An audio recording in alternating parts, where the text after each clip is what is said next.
Oke, assalamualaikum warahmatullahi wabarakatuh. Kembali lagi di channel ini yang tentunya tak akan asing membahas tentang astrofisika. Di sini kita akan membahas tentang eksplorasi luar angkasa.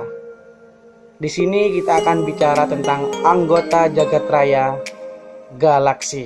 Sebelum masuk ke pengetahuan tentang seberapa besar alam semesta ini yang juga di dalamnya terdapat planet-planet dan juga galaksi.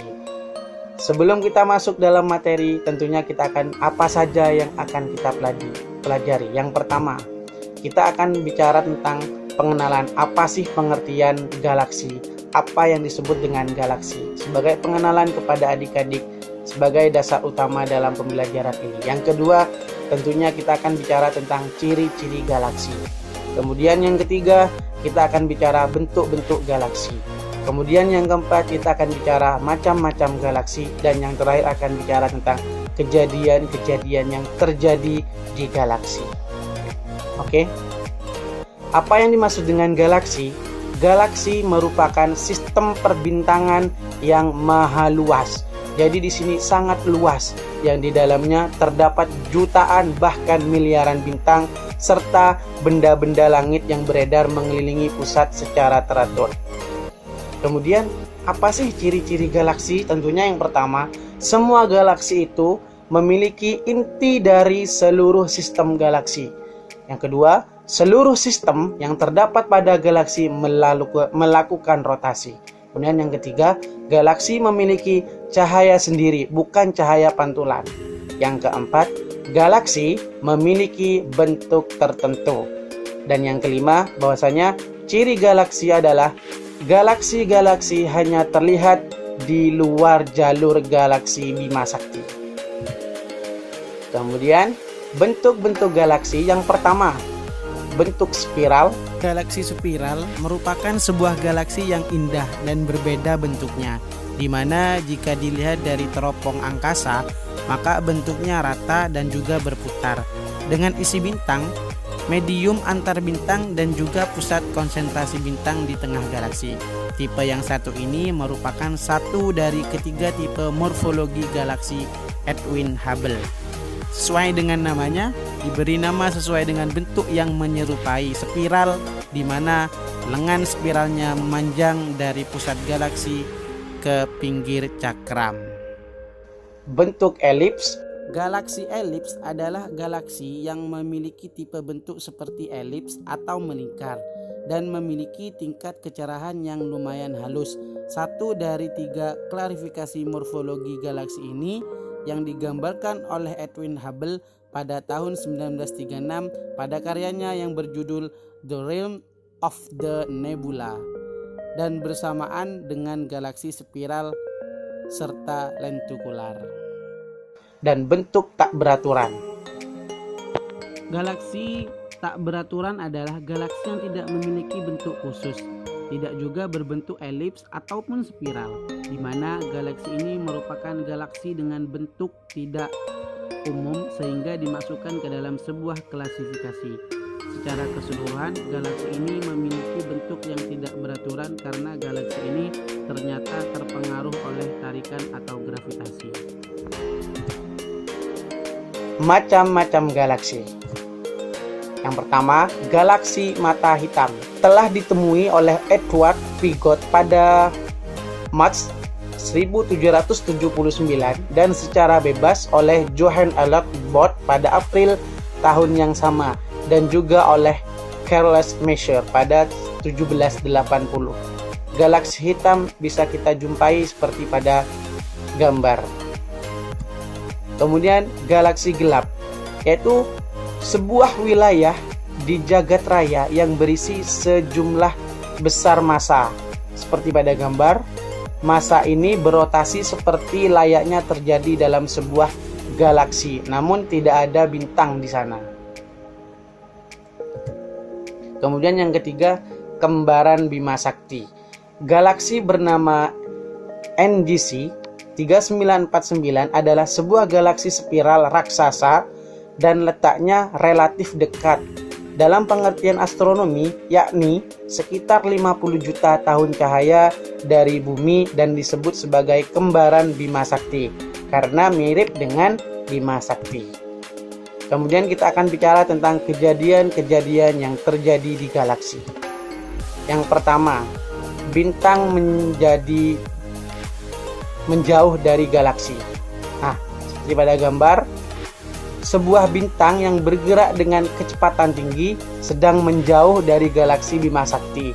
Ini adalah kali pertama sebuah bintang terlihat keluar dari sebuah galaksi. Kemudian yang kedua adalah tarian galaksi. Sekumpulan galaksi sedang berinteraksi seolah-olah mereka tengah menari di jagat raya maha luas.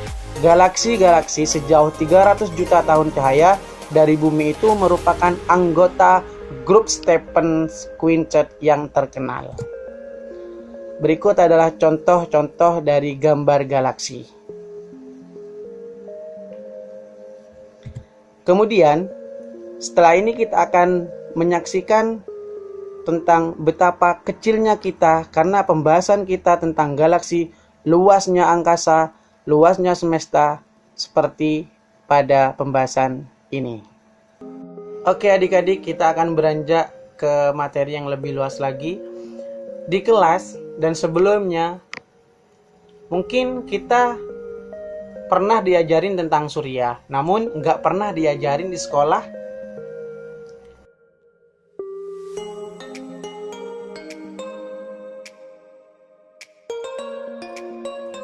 Kok bisa? Mari kita lakukan. mulai dari kita sendiri, manusia, dibandingkan dengan bumi.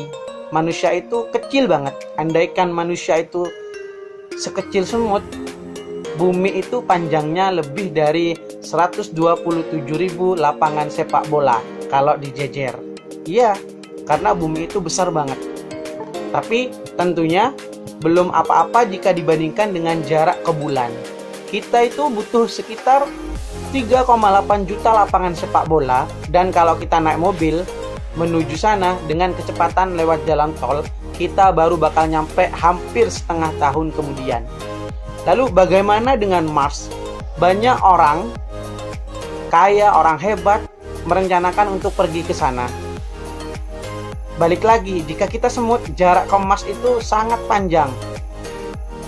Akan sepanjang 2,2 miliar lapangan sepak bola, dan kalau naik mobil bakal butuh 2,5 abad lebih buat sampai ke sana, atau butuh rata-rata 8 generasi, atau nunggu cicit kita punya cicit, lalu cicit dari cicit kita punya anak, barulah anak dari cicit-cicit kita bisa sampai ke Mars dengan naik mobil. Itu baru ke Mars. Kalau kita pengen ke ujung tata surya sampai ke Neptunus, kalau naik mobil, tebak kita akan butuh waktu berapa? Kita akan butuh waktu 5.000 tahun lebih, atau tak terhitung berapa generasi. Yang pasti itu kayak kita nyetir dari zaman piramid baru dibikin dan nyampenya baru hari ini. Apakah otak kalian udah pusing? Apakah otak adik pusing tentang ini? Itu baru tata surya. Kita kencangkan sabuk kalian karena ini baru awalnya saja. Menembus keluar dari tata surya kita, yang mengejutkan adalah kita akan bertemu dengan pesawat antariksa Voyager. Objek manusia paling jauh yang saat ini ada di luar angkasa. Voyager baru bisa dicapai 23.000 tahun dengan mobil, dan Voyager melaju begitu cepat, yaitu sekitar 61.500 km per jam, atau kecepatannya sekitar 192 kali lebih cepat dari mobil Ferrari. Dari sudut pandang Voyager, matahari sudah terlihat cuma kayak setitik bintang di angkasa. Tapi meskipun setitik, kekuatan matahari masih bisa menarik jutaan komet dan benda langit lainnya untuk membentuk wilayah yang dinamakan Oort cloud.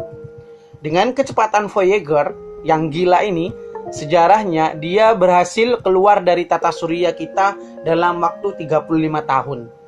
Tapi untuk Voyager bisa keluar dari Oort cloud ini, dia butuh waktu sekitar 30.000 tahun. Namun Oort cloud ini ternyata hanyalah satu bagian dari wilayah yang bernama local interstellar cloud. Di sini kita udah nggak masuk akal pakai satuan kilometer karena udah gila banget. Kita akan pakai pengukuran jarak yang nama kerennya adalah tahun cahaya. Buat bisa bayangin tahun cahaya itu kayak gimana, sekarang bayangin kayak gini. Kita sering banget banding-bandingin mobil tercepat di dunia. Mungkin nggak ada habisnya. Tapi pernah nggak kita, adik-adik, apa yang sebenarnya paling cepat di dunia ini? Kalau adik-adik kenal Albert Einstein, dia yang nemuin bahwa di dunia ini objek yang paling cepat itu sama sekali bukan mobil Ferrari, tetapi sesuatu hal yang dekat dengan kita, yaitu apa? Cahaya. Nggak ada yang lebih cepat dari cahaya. Tapi meskipun dengan kecepatan 1 miliar kilometer per jam aja, cahaya masih butuh waktu 4 tahun lebih buat nyampe di bintang paling terdekat kita, Alpha Centauri. Dan butuh waktu 30 tahun bagi objek tercepat di alam semesta ini untuk bisa nyampe dari ujung ke ujung. Dan pastinya nggak berhenti di situ, adik-adik. Kalau kita zoom out lagi, kita bisa ngelihat keseluruhan dari galaksi kita berada. Galaksi Bima Sakti atau Milky Way kira-kira ada sekitar 100 miliar sampai 400 miliar bintang kayak matahari, dan sekitar 800 miliar sampai 3,2 triliun di galaksi kita ini. Itu yang harus kita ketahui. Yang mengerikan adalah mungkin di sini terlihat penuh dengan bintang, namun tahukah adik-adik, ada jutaan bahkan mungkin miliaran planet yang hidup di kegelapan. Planet tanpa bintang yang hanya mengambang di luar angkasa. Di dalamnya ada bumi kita yang diterangi matahari kurang lebih di sebelah sini. Dan kira-kira dari bumi, bintang yang bisa kita lihat pakai mata telanjang itu sebesar ini. Iya, jarak pandang kita cuma sebesar ini. Tapi, ayo menghela nafas dulu. Karena ternyata galaksi kita yang super raksasa dengan triliunan planet dan bintang hanyalah satu dari 54 galaksi berbeda yang ada di local group. Dan ayo sekali lagi menghela nafas, karena local group sendiri hanyalah bagian yang sangat-sangat mungil dari Virgo supercluster. Di sini ada lebih dari 2000 galaksi kayak galaksi kita. Masing-masing ada isi bintang dan planetnya yang udah nggak kehitung berapa triliunan itu. Yang pastinya angka nolnya udah ngalahin inflasi rupiah. Namun, selama kita masih nonton video ini dengan berhenti menghela nafas karena Virgo supercluster ternyata hanyalah bagian sangat kecil dari Lagrange supercluster. Pada skala ini, tiap titik kecil yang kita lihat adalah galaksi. Ini adalah wilayah angkasa yang isinya ada lebih dari 100.000 galaksi kayak kita di dalamnya. Apakah kita udah sampai akhir? Dan bisa ditebak, jawabannya sama sekali tidak, adik-adik. Karena apa? Supercluster kita ini ternyata hanyalah bagian yang bukan lagi kecil, bukan lagi mungil, namun benar-benar udah kayak debu di observable universe atau wilayah alam semesta yang bisa kita amati. Disinilah rumah dari lebih dari 2 triliun galaksi yang tak terhitung, berapa banyak bintang dan planet di dalamnya, dan menjadi ujung batas pengetahuan kita manusia tentang besarnya alam semesta untuk sekarang. Di luar ini tentunya masih ada lagi, hingga sekarang masih menjadi misteri karena kita hanya bisa melihat bagian ini dari alam semesta. Yang kita tahu sekarang lewat fisika, alam semesta di luar pengamatan kita sedang bertumbuh terus lebih cepat dari kecepatan cahaya. Banyak dari ilmuwan menduga bahwa bahkan semesta kita ini hanyalah satu bagian dari miliaran semesta-semesta besar lainnya, yang saat ini ujungnya masih menjadi satu misteri besar yang belum terpecahkan. Kesimpulannya, mungkin video ini pada akhirnya bukan mengajarkan seberapa besar alam semesta, tapi justru mengajarkan seberapa kecil kita di alam semesta ini. Tapi janganlah langsung merasa hidup kalian itu tak berarti, adik-adik. Justru kita spesies kecil yang hidup di planet biru ini berani berpikir besar, sebesar alam semesta, menembus batas pengetahuan kita. Pada akhirnya, inilah kita, adik-adik, sebuah titik kecil biru di bagian luasnya alam semesta, seperti yang pernah disampaikan oleh Carl Sagan dengan indahnya. From this distant vantage point, the Earth might not seem of any particular interest. But for us, it's different. Consider again that dot. That's here. That's home. That's us.